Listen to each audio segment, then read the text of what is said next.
It was just after 2 a.m. on a quiet, chilly night when the unexpected happened. A call came through from a prison in California, breaking the late-night silence. The caller? A man already behind bars. He said his wife had passed out at their home. But the story didn't add up. By the time emergency services arrived, it was too late. At 3 a.m. she was declared dead. And as the sun rose, so did the chilling truth. This wasn't a simple case of passing out. She had been murdered, and the suspect was none other than her husband, a man serving time for taking the lives of 4 others. Who was this woman whose heart was big enough to forgive and believe in redemption?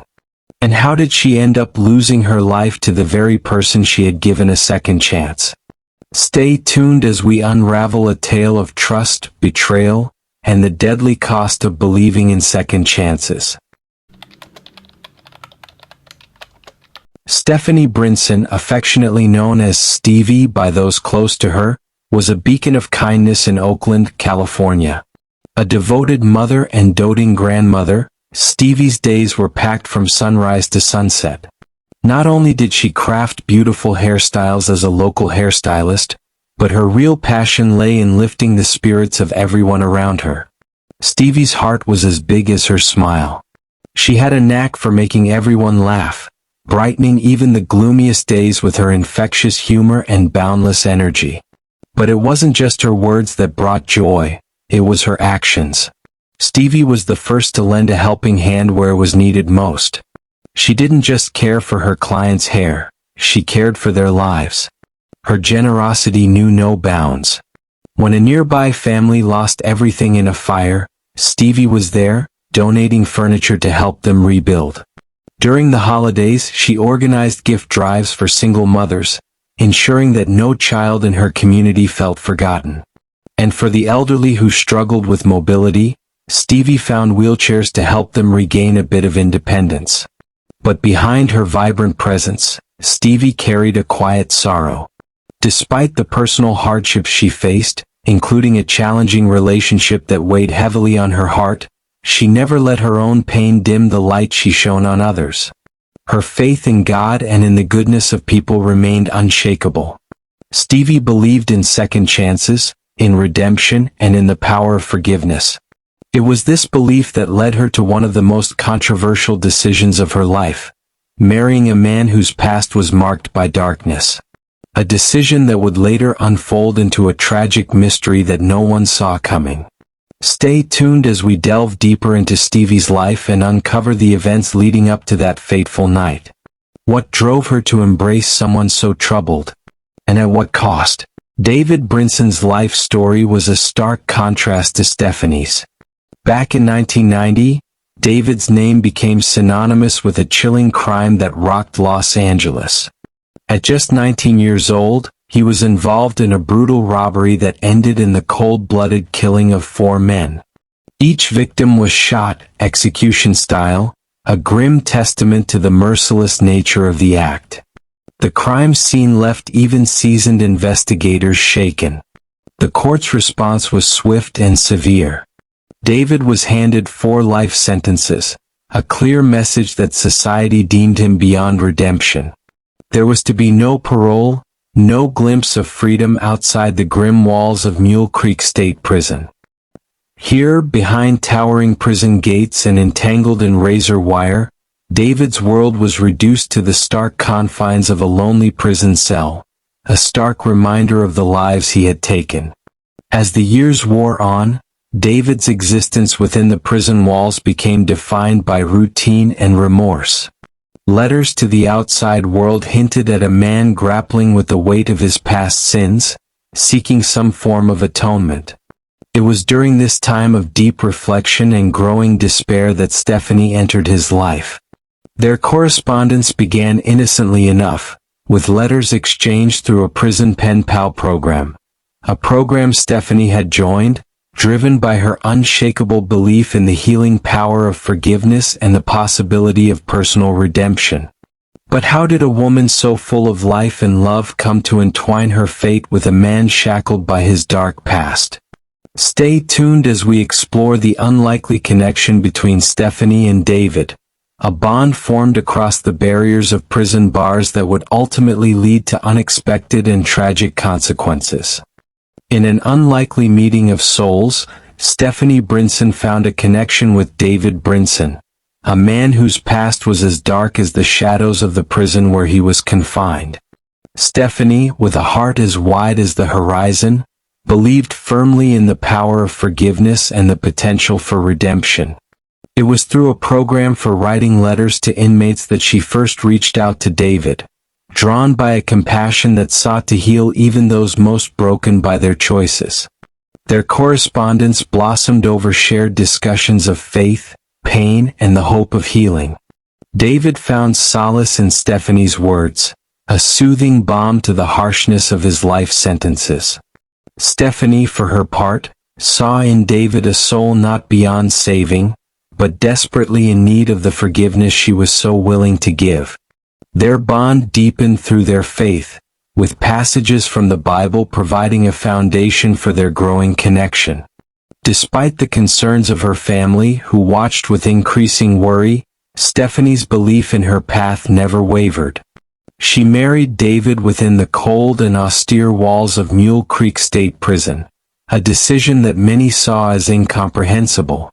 Yet to Stephanie this union was a divine calling. She often spoke of a peace she felt, a tranquility that came not from her surroundings but from the love she shared with David. She believed that God had guided her to soften her heart towards him, to show the same unconditional love she felt everyone deserved.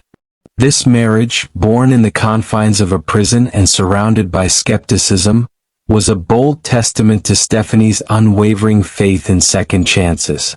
Yet, as time would reveal, love, especially one found in such fraught circumstances, carried with it not just hope and redemption, but unforeseen risks.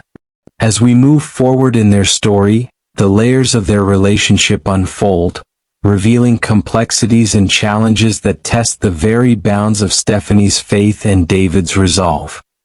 November 13, 2024, marked another routine visit for Stephanie to Mule Creek State Prison, a day she approached with the usual mix of anticipation and solemnity.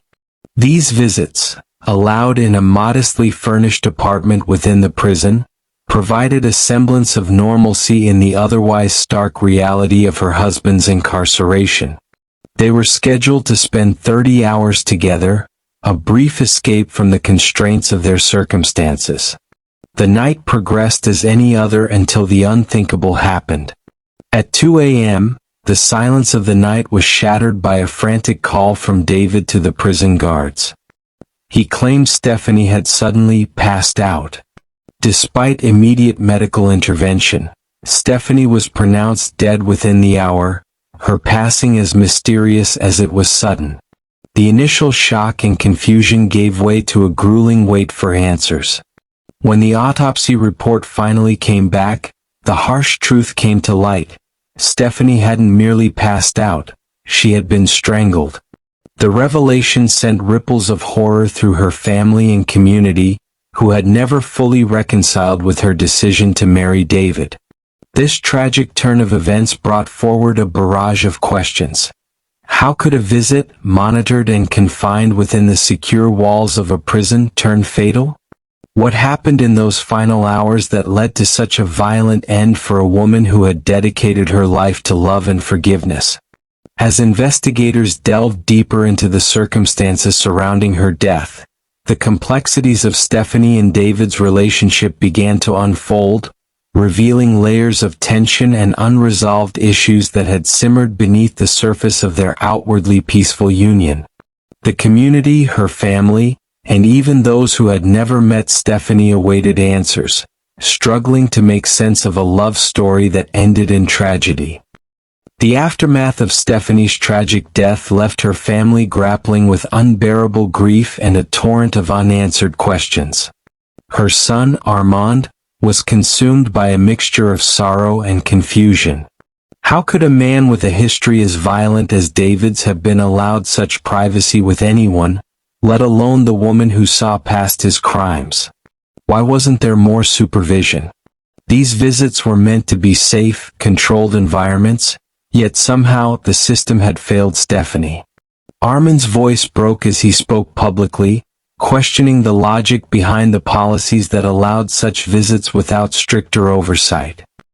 "My mother believed in redemption," he said, "but that belief shouldn't have cost her life." His words echoed the sentiments of many who now viewed the prison's visitation policies with skepticism and fear. The public outcry grew as more details of the case emerged. The community rallied around Stephanie's family, their collective mourning turning into a call for action. Vigils were organized and the media coverage intensified, drawing national attention to the potential flaws in the system that allowed inmates convicted of violent crimes the kind of privacy that could lead to such a tragedy.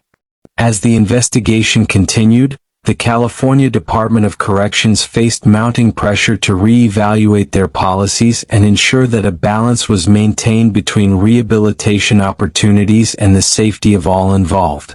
The story of Stephanie's death raised critical questions about the nature of forgiveness and the measures necessary to protect those who choose to see the good in others, despite their past. Stephanie Brinson was a beacon of hope and love in her community. She saw the good in people, often extending forgiveness where others would hesitate.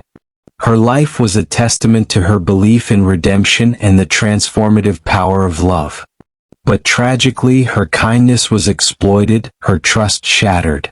Stephanie believed in giving second chances, even to a convicted killer. This belief, rooted deeply in her faith and compassion, ultimately led to her untimely death. As the documentary draws to a close, the focus shifts to Stephanie's family and their crusade for justice and reform. Driven by their profound loss, they advocate for changes in prison visitation policies and seek to ensure that what happened to Stephanie never occurs again. They are determined to keep her memory alive, not just as a victim of a tragic ending, but as a symbol of unwavering kindness and human decency. Her story, marked by both light and darkness, challenges us to reflect on the nature of forgiveness and the risks of an open heart. Stephanie's family hopes that her legacy will inspire others to act with kindness, but also with caution, recognizing the complexities of human nature. As the credits roll, the audience is left to ponder the delicate balance between trust and safety, love and wisdom, and the true cost of seeing the best in others. Stephanie Brinson's life and death serve as a powerful reminder of the impact one person can have, for better or for worse, in a world desperately in need of compassion yet equally fraught with peril. As we reflect on the life and loss of Stephanie Brinson, let her story be a reminder of the importance of caution and boundaries, even in matters of the heart. Love is a powerful force, capable of incredible acts of kindness and transformation, but it must be tempered with wisdom and discernment. Stephanie's story teaches us that not every hand extended in forgiveness will be grasped with gratitude. As we bid farewell to a soul whose light was extinguished too soon, we remember her with a heavy heart but also with a resolve to learn from her journey. Rest in peace, Stephanie. May your spirit continue to inspire and guide us in our own lives. If this story moved you, don't forget to subscribe, like, and turn on the bell notification so you never miss a story that could change the way you think about the world around us.